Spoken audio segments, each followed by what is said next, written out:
How y'all doing, everybody? This is RayRebelEars.com with a special interview with Wavy H²O. What's some at? This is a good friend of mine for a few reasons. Of course, he's a good friend with Fresh, King Fresh. Shout out to him.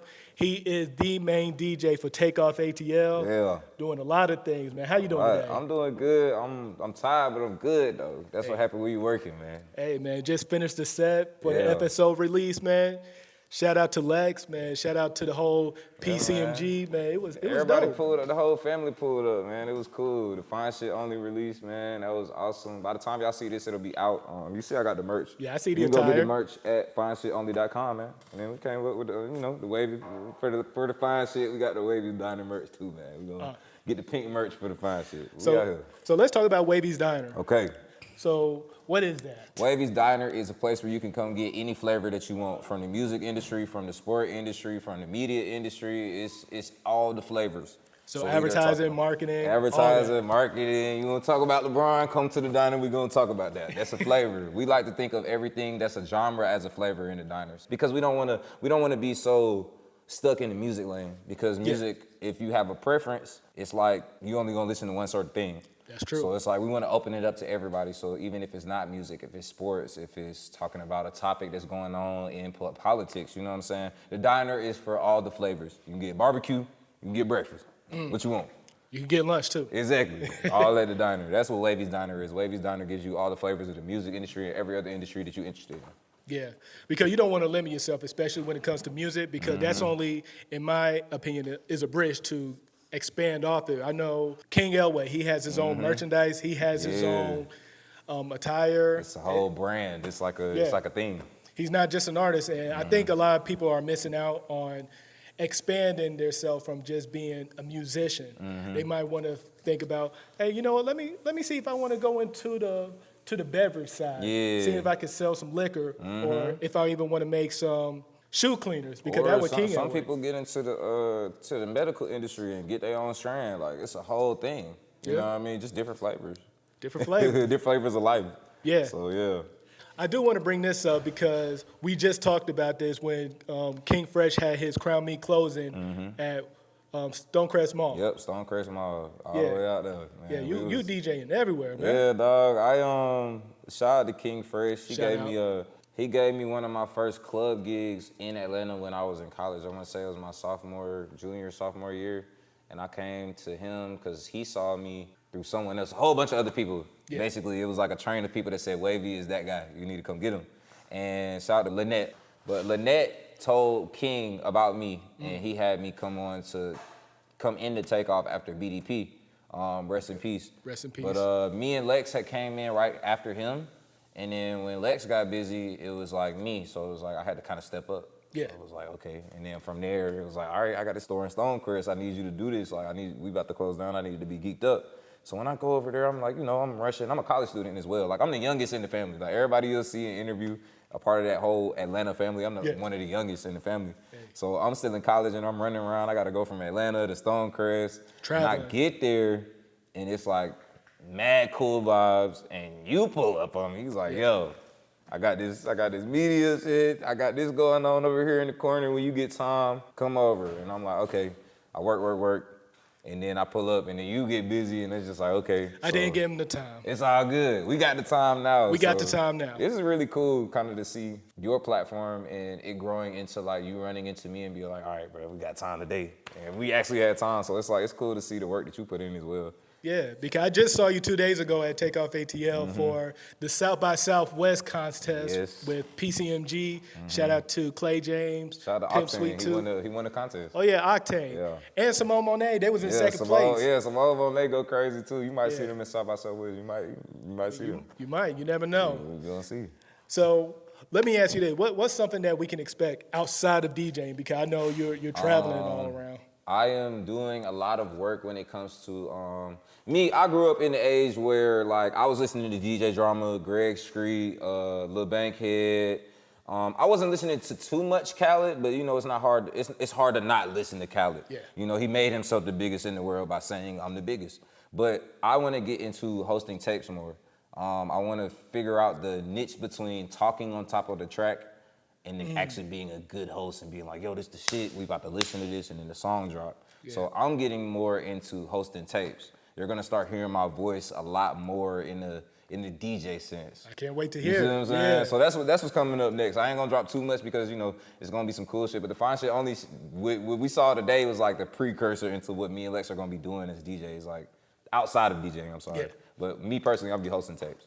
Yeah, I'm excited to hear it too. I can see, because I'm not gonna lie, when Fabulous and DJ Drama came out with There's No Competition 3, and they were going back and forth with it, that's like a favorite tape of mine just because of DJ Drama. Yeah. Yeah. Fabulous went in on it too. He make the tape what it is. He telling you like, this is the shit. I'm gonna run it back because it's the shit, and I'm gonna tell you it's the shit. That's how hits were made back in the day. So it's like they're trusting in you because you're the DJ to play the hits.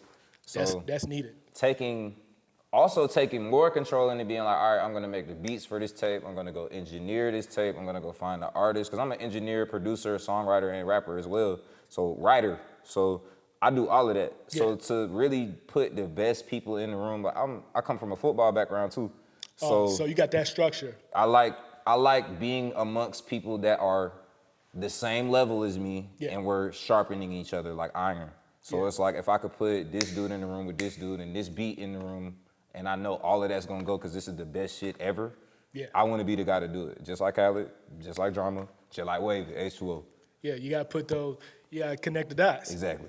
Okay.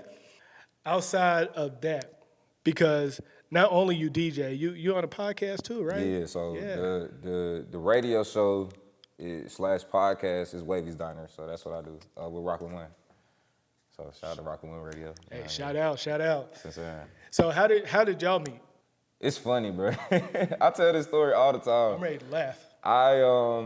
For the first couple months of me and Rock like being around each other, he didn't know who I was. He was just around. And I come from a football environment, so it's like, I ain't really gonna look in your direction unless you make something shake or it makes sense. Yeah. I'm not gonna put you on the field unless you're ready. So when I first met him, I thought he didn't like me because like I told him, I was like, yo, I'm an audio engineer for this, I'm doing this, blah, blah. He was like, all right, okay.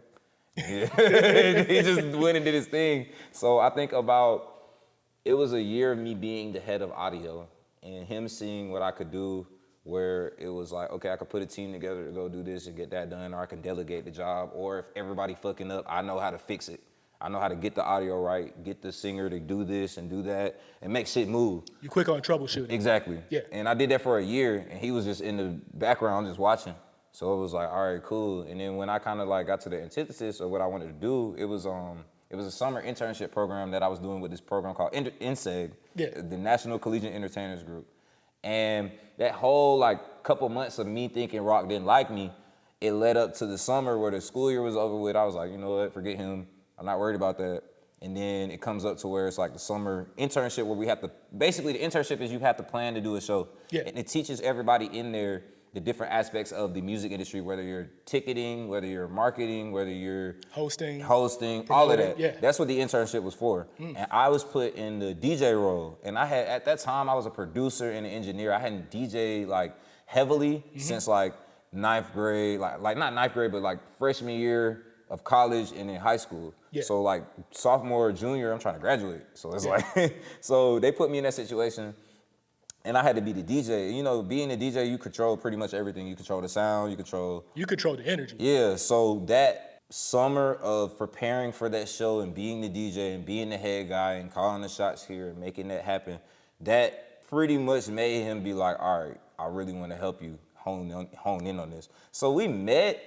That's when we started actually talking. Yeah. Because the internship was like, he was OG. He was just doing what OG did. We in college, I'm teaching y'all how to get money. Yeah. So once he saw that I could do that and get money and then make what he was talking about on my own, that's when he kind of stepped in and put his hands on everything. Like, hey, now we're gonna move like this, now we're gonna do this, try this, get your website, and then all of that. So when we met, that's how we met. I can't say the day we met, but that's how we met. And then once we met, building up. It was building up to that. And then once we met, he gave me a list. He sent me a PDF.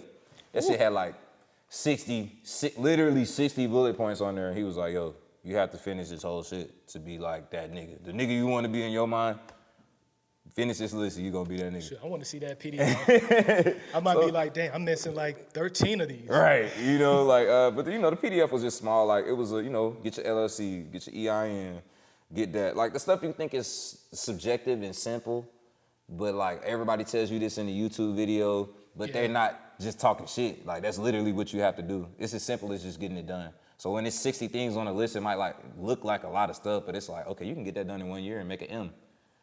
If you really need to, you know what I mean? Yeah, how bad you want it. But that's true. That's how me and Rock met, and we've been going up since then. Now he just kind of he put the money behind it, or he put the structure behind it, and he let me kind of get the keys to it and let me do my thing. So I done moved up in the game, man. That's my story with Rock though. He done turned me up. I appreciate him. Yeah, he came from the shadows and he was like, yeah, he ready. Yeah, literally, literally, that's what he did. But yeah, that's a story about me and Rock. And now I'm the program director for Rock and Win. So yeah, Moving up, man. It's a lot, but I'm thankful. I'm glad because I put myself here. Yeah, and I just want to say congratulations on that because appreciate you, bro. For you to actually work on it, because the two things that I talk to people about is discipline and consistency. Yes. Because if you don't have neither one of those two, you're not going to be driven, and you're not going to be consistently day by day. Like, okay, yesterday I slacked off, so I know I need to go twice as hard today. Yeah, like you gotta be born with that in a way, or at least be taught that when it matters. Yeah. Cause I was taught that through getting tackled every day. You know, like football taught me some sort of discipline, cause it's like it's not fun. It's not fun when you aren't doing what you need to do to survive. Like, you could literally not lift weights and get your shit broke out there. Like, you got to lift a little bit of weights. You got to have the discipline to know that you got to do that. So to translate that to be like, all right, I got to get this mix done so I could go to this show and play it so I have an hour to do what I need to do. It's just like, you know, that's the stuff. That's the discipline that you got to have originally, like coming in the game or at least learning. That's what I would say.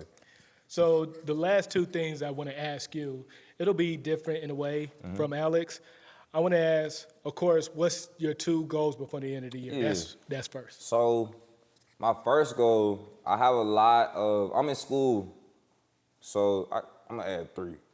It's new. We just going to add a third. The first one, graduate college. Get the hell out of college. Not to say that college is a bad place, but just trying to graduate. He's ready. Getting my degree. Second thing is getting content ready for like the new version of Wavy H²O. Yeah. It's a lot of people that reached out to get interviews with me. It's a lot of people that got interviews that didn't get dropped because I'm in school, because I'm doing all these other things. But like, somebody will get an interview and it won't get dropped, and then I'll pop out with AMP, and I'm engineering a session with them, or I'm doing something with Dre CL, the winner for Rhythm and Flow. So like, trying to get my content in order so I can drop it for the people who've been supporting me. Because that's the one thing that I'm thankful for.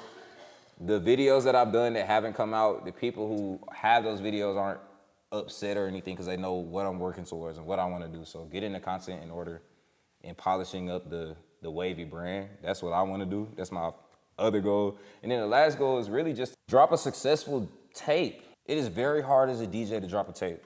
There's a lot of critiques. Because a lot of people now don't want to hear you talk. And Khaled does it a lot. He does too much sometimes. It was cool in the beginning when he first was doing it, and now he's overzealous, he popping it. Because he can. Yeah. We the best, right? So it's like, but it gets annoying.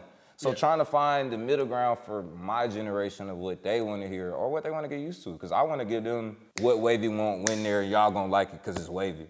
Yeah. But I also kind of got to find that middle ground. That's what I want to do. So dropping a good tape for the people. That's my second goal.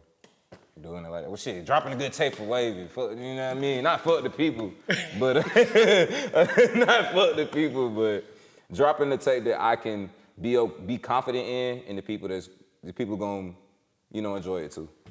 Okay, and the last thing, because the last part when it was talking about you doing drops, right? Mm-hmm. How soon are we gonna see that? I need a deadline. He said, I gotta put you on the spot. He said, I need my drop, goddamn. What's the name? Rock says fall. We're gonna try and get you a little earlier than fall. I wanna say we're gonna have like an EP, 3-song EP in March during South by Southwest. Okay. Well, you gonna be there? Yeah. Oh, man. I'm about to say, we state to state, nigga, we enjoy it. Hey, it's lit, bro. We going from South by Southwest to Doha. We lit. We out the country with it. But for sure fall. For sure fall. For sure fall. Hey, man, I'm excited for it. I'm going to be waiting. Hey, man, we gonna be in there, man. I'm going to hit you up like, hey, man, you know, it's that season. What happened? He said, what happened, dog? You told me Or I'm on camera. going to be like, okay, I see you. He said, you go say, okay, I see you, man. We gonna lock it in here. By fall, y'all gonna have a DJ Wavy H²O tape. Hey, okay, I see you. See what I'm saying? Yeah. But from everybody at Rebel Ears, want to tell everybody thank you for listening and watching. Keep tuning in. Keep tuning in, man. They do a lot of work. This is a real nigga right here. He pop up at a lot of events, man, when he don't have to. He be working, bro. So Yeah, I do a little here and there. thank you, dog. We out there thing. We somebody. It's your boy.